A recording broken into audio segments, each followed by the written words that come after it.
Okay, so tonight I figured I'd do a quick video on my experience over the last decade as a pretty much dedicated Macintosh user.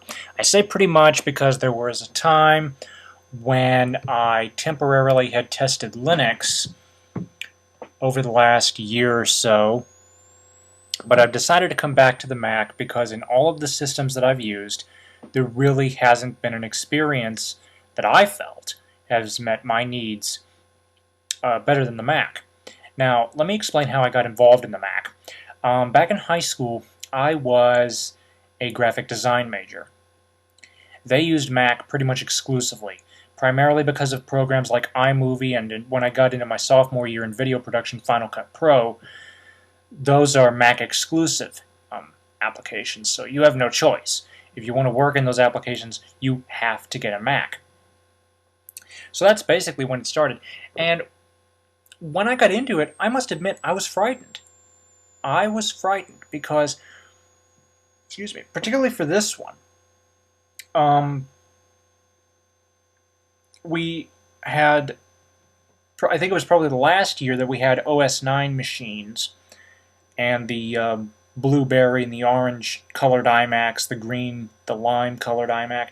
The school had a whole fleet of these in multiple classrooms, not just graphics. And I was frightened. And my teacher had said, well, if you know how to use Windows, you can use a Mac, no problem. Or something along those lines. Sure enough, she was right. Actually, it took me a little while, took me maybe a couple of weeks, but picked it up, had no problem. The one issue that I remember having quite clearly had to do with the command key, because I wasn't sure what happened in terms of how do you activate the apple and how do you activate the little squiggly thing, you know? And, you know, it just took some getting used to, just like everything does. So anyway, fast forward a year or two, the school had purchased a whole fleet of brand spanking new eMacs. And for those of you who are not familiar with eMacs, and no, I am not talking about the programming editor, there was a Macintosh called the eMac, which stood for Education Macintosh. It was primarily, as its name suggests, sold to the education markets and pretty much no one else. Towards the end of its life cycle, I guess to get remaining systems out there and out of Apple's supply warehouses, they went ahead and opened it up to consumers, but officially, originally, it was never available to the public. But it was available to schools, so my school stocked up on a whole lot of these because the all-in-one design really worked out well for us. The iMac and the eMac both, because of the way my classroom was designed, it went really, really well. Just fit perfectly in with everything. So I fired up this eMac for the first time, and I was just blown away. I was just blown away. Let's go ahead and get a closer look at this desktop here. This desktop was what won me over with the Macintosh. It definitely took some getting used to, but aesthetically pleasing, it was aesthetically pleasing. It was just a much better overall experience than macOS 9 by a long shot. It was this system that solidified my love for the Macintosh. Going into my sophomore year, and we used Mac Pros. However, during that summer between my freshman and sophomore year, I needed to get an iMac because as part of my individual education plan, or IEP, I was entitled to extra time on assignments. Really, the only way to do that, for me to get extra time on my assignments to fulfill the requirement of the IEP, was to purchase a Macintosh, because the software that we were using, again, iMovie, Final Cut Pro, those were pretty much 100% Mac exclusives. So we had no choice, and we had to get a Mac. During this time, the school also went ahead and had a fleet of iBooks, the clamshell iBooks. And I didn't really use them all that much.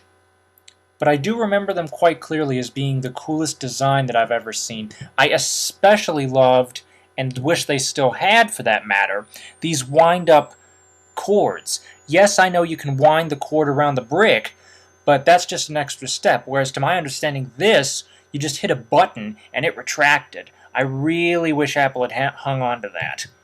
That was a really nice little feature there. So, I needed a Macintosh, so I ended up with a 17-inch iMac.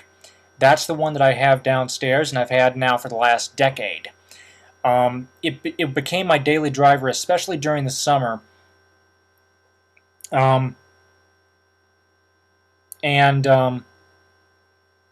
Honestly, I loved it. I mean, I could just pull the screen down, and especially when I upgraded to Panther, the magnification, the full screen magnification,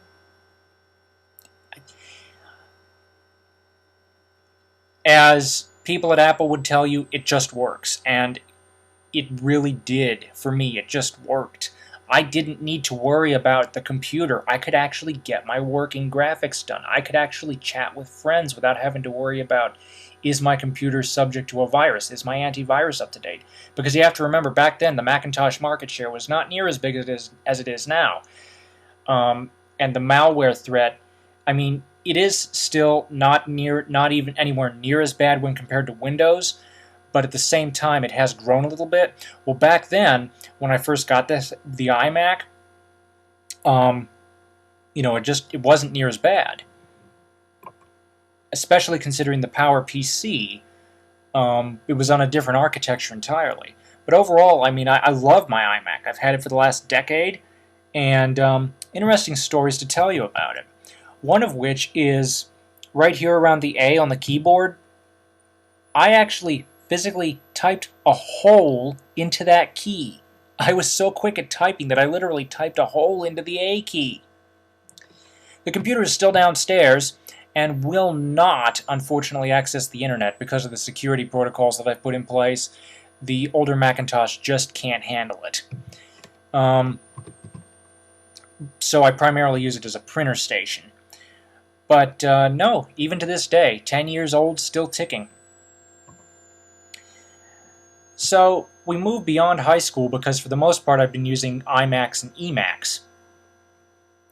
And then I get to college. I was given a Sony Vaio laptop, and during the first semester I realized really quickly that I would not be able to make it through 2 classes back to back, which is the way it was for a lot of my classes until I got to the university. When I was at the community college, a lot of my classes were back to back, one immediately after the other. And the Sony Vaio, and the way Windows Power Management worked, there was no way it could last the full 3 or 4 hours. I needed something with a lot more power. And that's where the iBook comes in. I still have an iBook G4 from 2005, and it came with Tiger, and it was with Tiger that we were introduced to the VoiceOver screen reader. And I used that as my daily driver. I got 6 hours out of that thing on a single charge. So I've been using the iBook for the next couple of years, and then all of a sudden I read about Leopard and realize, would my iBook be able to handle Leopard? Well, unfortunately, it was unable to handle Leopard, and Zen3K, if you're watching this, thank you again for the advice you gave me on that. What he essentially said was that it was 2008 at the time. I had a 2005 iBook and a 2002 iMac, and he said, yeah, it is time to upgrade. Pretty much the same thing that I'm facing with the current MacBook that I'm recording this video on. So what did I upgrade to? What I upgraded to was the MacBook that I'm currently on right now and have been now for the last almost 4 years. But officially in 2012, as far as home use, but overall use of the Macintosh, I am officially a decade old as far as utilizing the Mac for what I needed for school and personal life, and I could not be happier. Aside from testing Windows 7 back in 2008 and 2009, I have not touched Windows in over a decade, and I could not be happier. Has it been a perfect experience? Heck no. I mean, computers are machines and machines break down. So to say that it's been a completely trouble-free experience would be, thinking inside of your head in fantasy land. So to say that it's been a completely trouble-free experience, that would be a fallacy. However, when you compare it to the troubles that a lot of people have with Windows, this has just been a far more consistent, stable, and more usable experience. Because how many computers can you go up to, hit a single keystroke, and you don't need to install any software, the screen just blows up, just gets bigger if you have poor vision. Now granted, Windows does have this, but it's taken them, because we've had the feature since '03 on the Mac side, and it took them another 5 years to get it on the Windows side.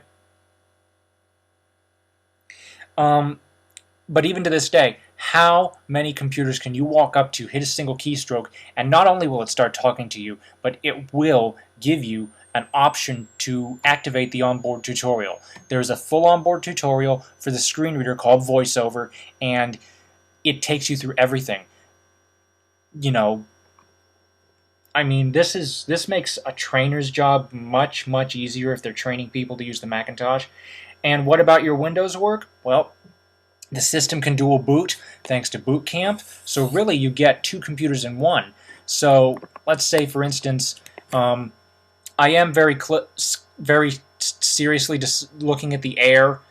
For those of you who are wondering, keeping up with the situation, the reason is because I do not feel comfortable utilizing my Mac without the AppleCare plan, because I get the feeling before too long that something really big is going to happen.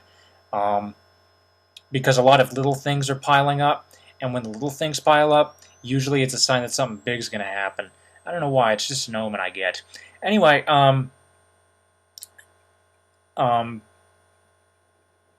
so yeah, I'm looking at the Air, and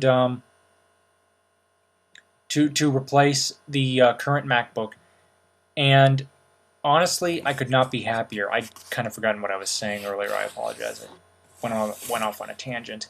But I could not be happier. How many computers can you walk up to and it talks out of the box? Really none.